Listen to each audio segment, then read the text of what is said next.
I have the feeling that this unit's lecture on public relations will be quite interesting to a number of you because I know that so many of you in the School of Communication and Media hope to someday become public relations professionals. So in this lecture, I'm just going to give you a very quick overview of the field and let you know a few things about PR that might surprise you, things that you might not realize at this point in the game. Public relations is a thriving field. It's a great career field to enter if you are interested in that sort of work. So let me first tell you what public relations is. The definition really might surprise you. It is actually a management function. A lot of people think that PR is all about either just event planning or just working in a crisis situation, but it's really not. The best companies use public relations as a higher level management function, and it involves several different aspects. Working with public opinion is primary, one of the primary goals of public relations. It also involves explaining a position of an organization to a public. This is another very crucial part about public relations. It's always important to work closely with target publics if you are a PR professional, to make sure that your target public understands you and that you also understand them. Now, there's also the aspect of responding to those publics whenever things go wrong or just for continuous improvement purposes.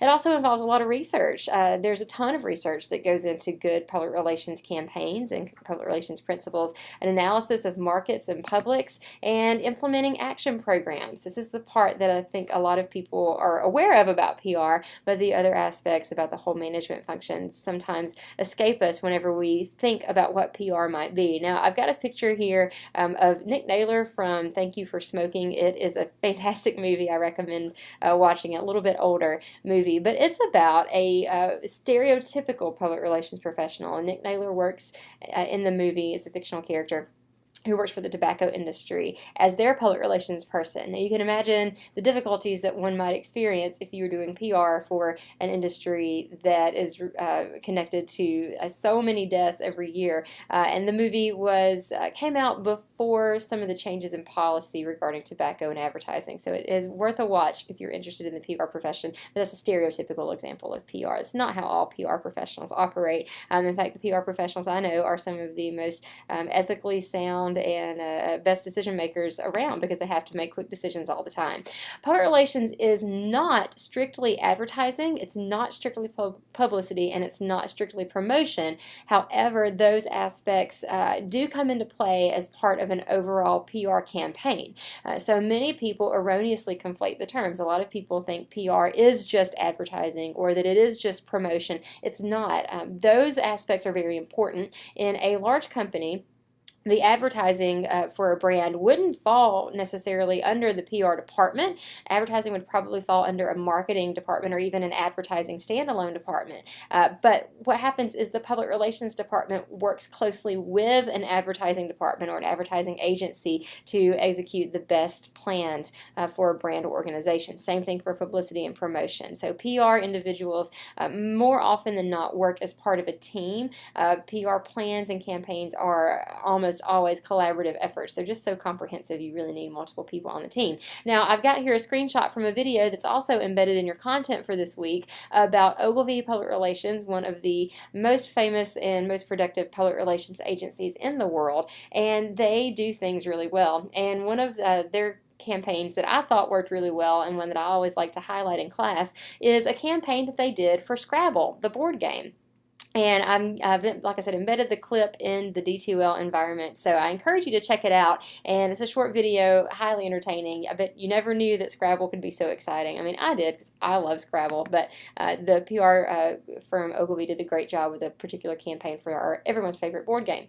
Now, the origins of PR are pretty interesting. They came out of a need for businesses to better understand and serve their publics. Customers eventually started demanding that businesses respond to their needs, and businesses realized it just made good business sense to do that. And the problem was most business owners and business professionals historically were very good at what they did in terms of either selling a product or running a business, But business owners eventually realized they weren't necessarily trained in the fine art of communication, and that's where we come in. This is our expertise, and this is our specialty area. And so that's really where PR originated, out of a need to better serve publics and let businesses be more successful and more profitable, and just better stewards of what they do.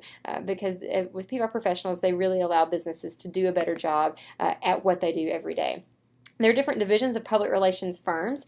Creative, research, and publicity are three of the common divisions of a standalone public relations firm. Again, here's where the team effort comes into play. A lot of people go into PR because they are so creative and they have a knack for coming up with ideas and generating campaign ideas. I have a colleague who entered the PR field shortly after she got her graduate degree and started working for Jackson Spalding here in Atlanta, one of the largest PR firms. And she always talks about one of her ideas that she threw out. They worked very closely with the city of Cumming, Georgia, and her big pitch to them was to write a magazine feature article or newspaper article called Up and Coming, and that was her idea that she thought was a really positive way to highlight what was going on in the community. Just north of Atlanta. So that's an example of someone who's got a lot of creative energy, creative ideas to come up with these wonderful PR plans and campaigns. But there's also a definite need for people who aren't necessarily as creative thinkers, but that really like research. This is probably, if I was in PR, where I would fit in really well. I love research and I love investigating what people think about brands and products. So that would be where research comes in. Pay very close attention in your research methods classes, because the world needs really good researchers now, and we need people who are able to work not only with data, but with people to get good answers to some pretty serious questions. And we also have publicity. These are the people who are highly visible and who go out and work to attract more clients and work to make sure that the work of the PR firm is highly visible. So there's all kinds of different ways you can get involved in a public relations firm. Now, everyone needs PR, regardless of what industry you're in. The business world certainly needs public relations. Government agencies can also benefit from really good public relations, especially a lot of politicians need better PR people.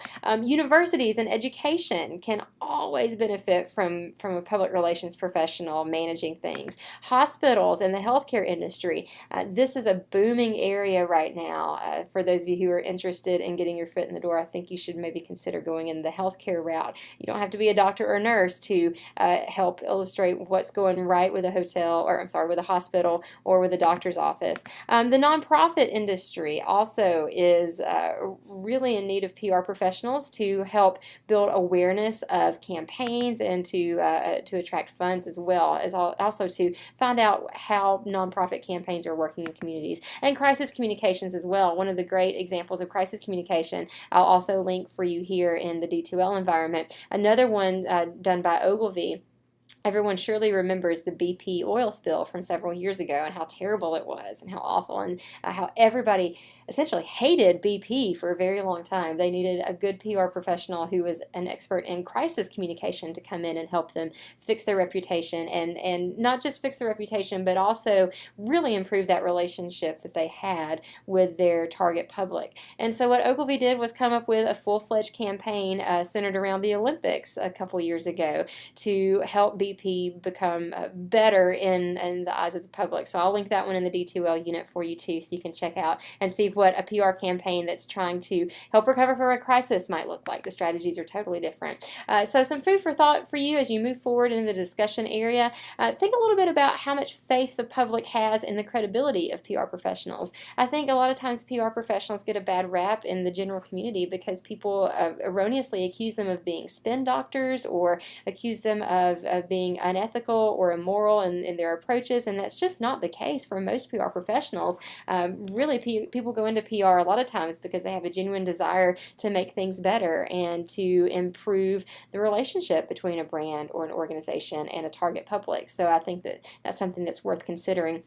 Another thing to consider is why maybe journalists might not have a favorable view of public relations professionals. Those of you in the class who are budding journalists might see the field of PR as completely different than the field that you're going into. But really what I think you'll find as you go on and work professionally is that it is really to both of your benefits to work together. It's always important for public relations professionals to have relationships with journalists, and vice versa. It's good for journalists to know PR professionals in the field because it's it's always a beneficial relationship whenever you can work together on projects. So think about those questions as we move forward. Thank you so much for listening to our lecture on PR professionals.